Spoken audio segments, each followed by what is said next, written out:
અત્યારે જે ward number 13માં સંગઠનની ટીમ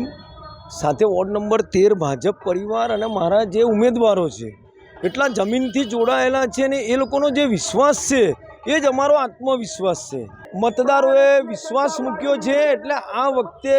વોર્ડ નંબર 13માં 4 કમળ ખીલશે। તો જે પ્રશ્નો એ લોકોના પ્રશ્નો હોય છે એ અમે ડાયરીમાં નોંધ કરીએ છીએ અને એને ઉકેલવા માટેના અમે પ્રયત્નો કરીશું કે પહેલાં ગ્રાઉન્ડ લેવલની જેટલી બી સમસ્યાઓ હોય એને હું સોલ્વ કેવી રીતે કરું છું, એ કઈ રીતે ઓબ્સ્ટેકલ્સ આવી રહ્યા છે, એ મારા માટે આગળ મોટા ઇન્ફ્રાસ્ટ્રક્ચર ડેવલપ કરવા માટે મને ખૂબ કામ લાગશે। કે 18+ એડલ્ટ બી જરૂર આવો અને વોટ કરો, કેમ કે એક વોટ અમારા માટે ખૂબ જ ઇમ્પોર્ટન્ટ છે। અને આ વખતે વોર્ડ નંબર 13માં કોંગ્રેસ મુક્ત કરવાની લોકોએ પ્રેરણા અને એક આશ્વાસન આપ્યું છે કે આ વખતે વોર્ડ નંબર 13માં એક પણ કમળ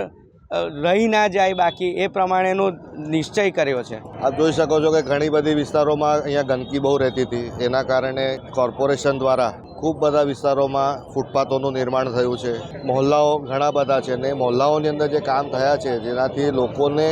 ઘણી સુવિધા ઉપલબ્ધ થઈ છે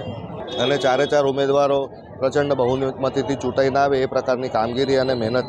ભારતીય જનતા પાર્ટીના કાર્યકર્તાઓ દ્વારા થઈ રહી છે। અમારા વોર્ડમાં વિકાસ થયો જ છે, તો હવે અમારા વોર્ડ નંબર 13ની ફરજ છે કે 4 ઉમેદવારોને જંગી બહુમતીથી જીતાડે અને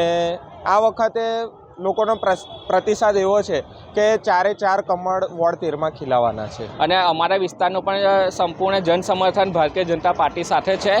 એટલે સંપૂર્ણ પેનલ આવશે આ વખતે એવી વિશ્વાસ છે અમને। વિસ્તારમાં વિકાસ તો થયો જ છે, પાણીની જે સમસ્યા હતી એનો બી ઉકેલ આવ્યો છે, એટલે એ લોકો પાસે ઘણી